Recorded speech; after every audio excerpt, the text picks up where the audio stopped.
Do you remember about 20 years ago when Acura introduced the very first generation MDX? Yeah, that was one of the original premium SUVs out there. Nowadays, there's no shortage of premium SUVs. Have a look. This is the 4th generation 2022 Acura MDX. And as you can see, it's all grown up and it is completely different.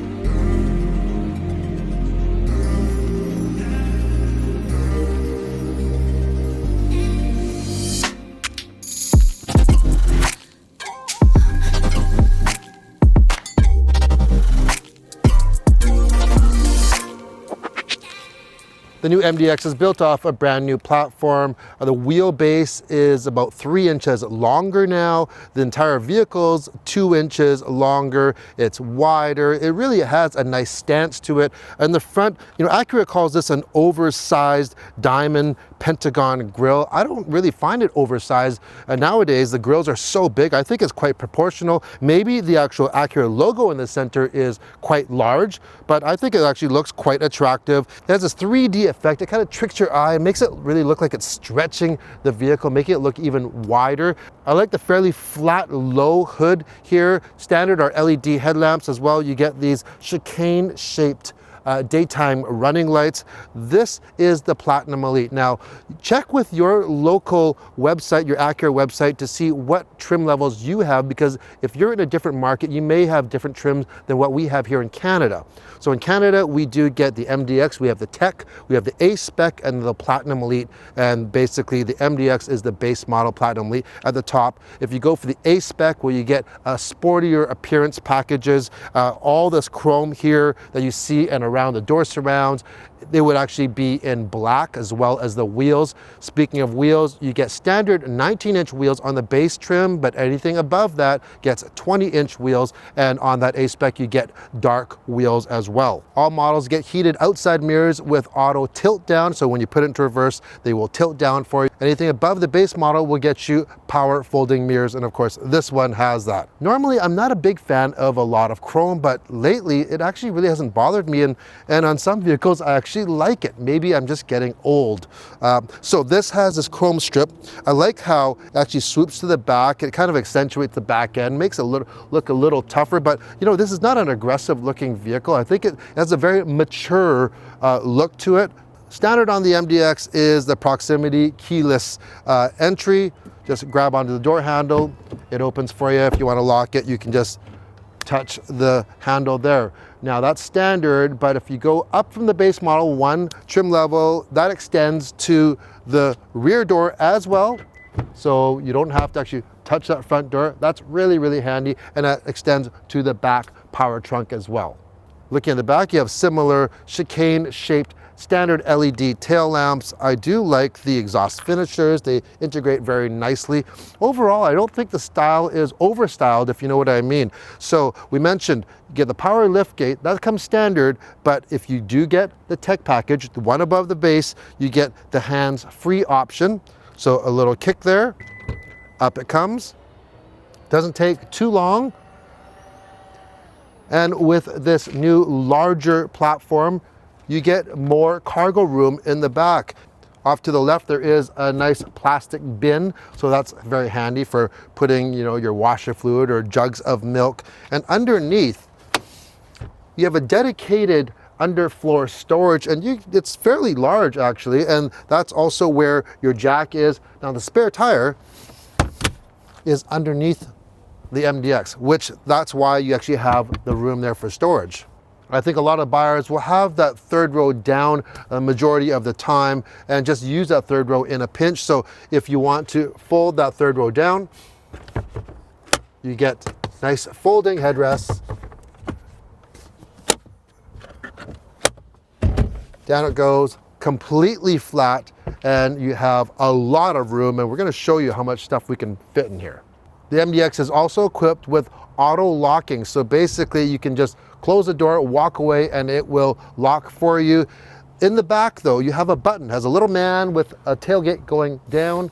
You hit that button, it turns green. Now you can have your hands full. You don't have to actually awkwardly kick or anything. And when you walk away, the tailgate will automatically close, and if you have the auto lock enabled, it will lock for you as well. The interior of the MDX is very, very comfy, and it's very well designed. Everything's easy to reach at hand. Speaking of comfort, these seats, I like how these seat bottoms are fairly large. Not everyone is tiny small, so this is really, really nice. All MDX interiors come with a lot of standard features, like you get the panel roof, that is standard. You get heated front seats and steering wheel, standard. Now, if you go up one level from the base model to the tech model, you get heated rear seats as well. Everyone gets the digital instrumentation behind the steering wheel, as well as a 12.3-inch screen in the center console. This does have Apple CarPlay and Android Auto. Also, this is wireless as well, so you don't have to connect your cords up. Standard are 12-way power adjustable seats for both driver and passenger. As well, you also have memory settings for both passengers as well. A lot of times you only get that just for the driver, so that's a big bonus as well. On the top trim here, we get 16-way power adjustable seats for both passengers. Now, the infotainment screen uses a true touch interface, and a lot of people have actually been putting a lot of hate on it. I don't understand. I think it's very, very easy to use. So you have a trackpad by your right hand here, and you have one square and one kind of a vertical rectangle. So the large square operates the majority of the screen, and the right part operates the right part. So you can just swipe up and down, that controls the right part, and on the left one, controls the left one. But what's so nice though is it coordinates to where you put your finger. Meaning, let's say navigation is to the top left, all I have to do is touch the top left and it actually highlights navigation. FM radio top right. It's that easy. So there's no scrolling around. It makes a lot of sense. Of course, there's their Apple CarPlay. Now, when you're in Apple CarPlay, it's not the native app. That True Touch does not work for that. You do have to use it like a traditional trackpad. So that's one thing that I would like to see them actually work on in maybe the next iteration, if that's possible. Also standard is a wireless charging pad on all MDX trims. As well, you get the walk-away door locking, so you can just leave and it will automatically lock for you if you so choose. This is also equipped with built-in Amazon Alexa. So if you use that at home, you can use the same thing, same commands in your vehicles. So maybe you're on the way home and you want to turn on the lights or start cooking something or turn the heat up. You could do all of that in the comfort of your car while you're driving. This Platinum Elite also has a 10-inch color head-up display, and what I like about it are the numbers are huge. So there is no squinting. If you have kind of older eyes, you'll really, really enjoy that. I like the easy toggles for the climate control. This does have tri-zone climate control, by the way, so you have controls for the front passengers, left and right, and the second row passengers get their own climate control as well. And below that, you have your push button selector, gear selector, and on either side, you have your auto start stop and your brake hold. And if you press this button, you have your USBs. You have your Type A and your Type C. You know what? I think that they could have used this space a little bit better. They've had this push button system for quite a while. I'm used to it. I still wouldn't say I really love it though. I really do like this hand rest though that they have here. It would have been nice if they could have incorporated the shifter into this. How cool would that be? And they could have used this area for something else, because these are really big buttons for and taking up quite a bit of room for this area here. There are USBs in the second row as well, and if you go to the Platinum Elite, you also get USB connection in the third row. One difference if you choose to go for the A-spec model is you will get a flat bottom steering wheel opposed to a round leather wrapped one. Just make it a little bit sportier for you.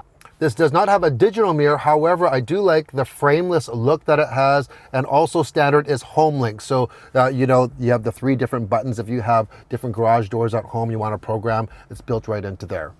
One above the base model, you get the ELS Premium 12-speaker stereo system. If you go to the top trim, you get the 16-speaker 3D ELS Premium system. I've mentioned this before. I have a 2004 Acura with the ELS system, and that is a great system. They make some really, really good stereos, and this one is no different. All right, I think we covered quite a bit up front. We could keep on going and going and going. There's so much going on here, but let's take a look in the back. Of course, one of the bonuses of having a longer wheelbase, the vehicle's larger, is you get more interior room as well. We mentioned you have more cargo room behind that third row, but lots of shoulder room here. This is a 3-passenger setup in the second row here. Nice thing though is if you want to make this a 6-passenger vehicle, so 2, 2, and 2, it's very, very easy. First of all, you can just fold the middle down if you want, just to have that. You have nice drink holders here and a nice tray or trough area here. So this would make it very comfortable for 2 people in the back. Or if you do want to remove it completely, you can just pull up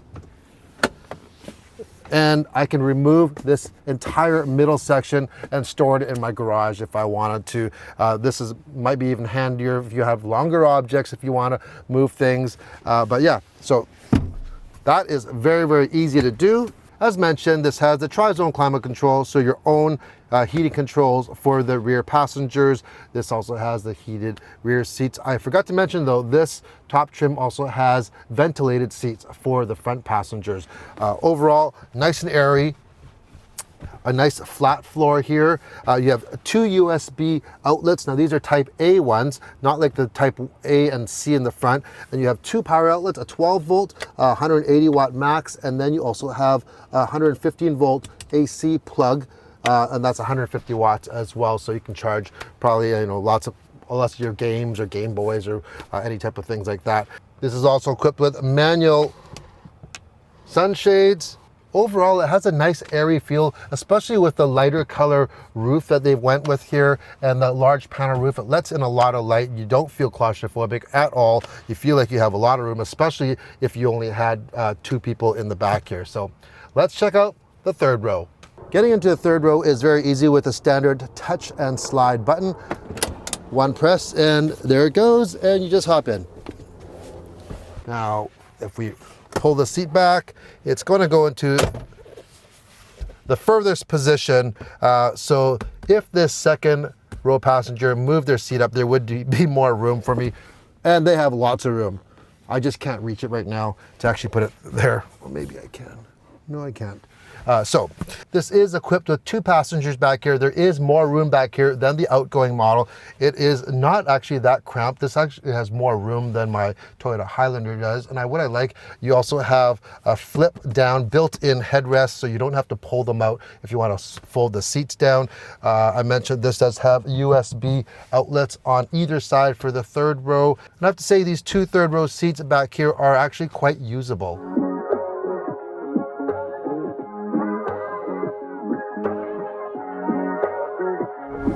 It's always nice when we're doing a review and we have somewhere to go and we can use the vehicle for something. So we have loaded up the barbecue and the cooler and everything. It's a beautiful day on the West Coast and we are going boating today.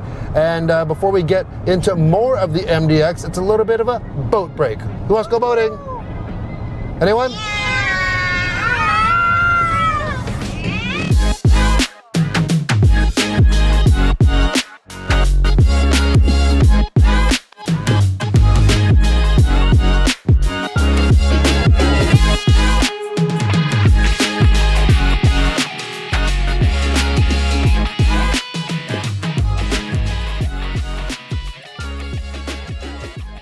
All right, that was a lot of fun. Always have fun when we go boating as a family, and it's a good way to get out and enjoy the nice weather. If anyone's interested in a video about this boat club that we belong to, which is called Freedom Boat Club, it is available all over North America. Leave a comment below, and maybe when we get a chance, we'll do a video on that. It's a great program, and it's actually quite affordable to actually drive a lot of boats. So let's get back to the MDX. What is driving this under the hood? It is a 3.5 liter V6. It puts out 290 horsepower and 267 pound-feet of torque. That's the same as the outgoing model. However, one difference is it's got one more gear, from 9-speed to 10-speed now for the transmission. All MDXs come standard with adaptive suspension. You also have your dynamic knob here right in the middle, so if we cycle it through, you hear that little sound, and it changes the lighting on your displays. We have snow, comfort, normal, and of course we have sport. And when we go into sport, it does make the steering a little bit harder. And that's one thing I really did notice, and it's not a bad thing, is when you are in just regular normal mode, the steering is very easy, like extremely easy, which is nice when you are in tighter parking lots and things with a vehicle this size. It's not a small vehicle, and it just makes it very easy to maneuver. But I personally like it a little bit harder. Even though it is very easy to steer, it does have a good on-center feel, and that's due to a new belt-driven electric power steering system. Couple of things that I didn't talk about when we were talking about the inside is the backup camera. Of course, it has a backup camera. This one also has a 360 camera, which is accessed through the wiper stalk here. So at the end of the stalk, we just hit that button and you can actually see the 360 camera. You have to be going slow enough though. Another nice feature, they all come with a backup camera washer. So in those winter days when you get a lot of grime on that camera, when you actually wash your rear window, you can wash the backup camera as well. Here's a nice family feature, a couple swipes to the right in the pages, and you have a feature called Cabin Talk, where you can mute or unmute, and it uses the microphone and it amplifies your voice to the rascals in the back, whether you're the second or third row. You see, you can hear me very well. Unfortunately, this mute, actually, if I hit that, it doesn't mute them though. Now that would be a cool feature. I think that feature is called video games. That's the ultimate mute feature. But yeah, we have something similar to this in our Highlander. As newer cars come out, they seem to get better and better though with this type of system. All MDXs come standard with the 4th generation super handling all-wheel drive system. Not only is it good for inclement weather, but for handling as well. Like when we were actually coming through these twisties here, if I didn't have a carload of gear and people, I'd be going through here a little bit quicker. But it's an amazing system. It can send up to 70% of the torque to the rear wheels, and 100% of that torque can actually vary from left to right side as well. The MDX also comes with a lot of standard advanced safety driving features like blind spot warning, lane keep assist, rear cross traffic alert, traffic jam assist. All of that comes standard across the board on all MDXs. Passing power, got lots. It sounds really good, this motor. And with the extra gear, that's just going to reduce your fuel economy for sure. And just smoothing things out even a little bit more. Is this a Tiger car or a Lion? Is this a Tiger car or a Lion car? I would say it's a Lion car. So the MDX starts at just over $56,000. Remember, these are Canadian spec vehicles, and it goes all the way up to this Platinum Elite that we have here at $67,000. However, I really strongly encourage everyone to, if you're in the market for an MDX, to go up one level just past the base. And in Canada, that's called the Tech model. Even though the MDX is very, very well equipped with a lot of standard features, with that Tech version, it's about $4,000 more, but you get quite a bit more. Like you get the premium ELS stereo system, you get the hands-free power liftgate. You do get a power liftgate with the standard MDX, but it's not the hands-free. You get the heated rear seats, and you even get front and rear parking sensors, which you don't get on that MDX. So that one comes in just around 60,000 bucks. So that is pretty reasonable for a premium 3-row SUV that's very, very well equipped. So what do you think of the new MDX? Leave a comment below. If you like the video, give it a thumbs up. And if you haven't subscribed, Cynthia, what can they do? Subscribe. Subscribe, please, and we'll see you on the next Everyday Reviews. Ciao.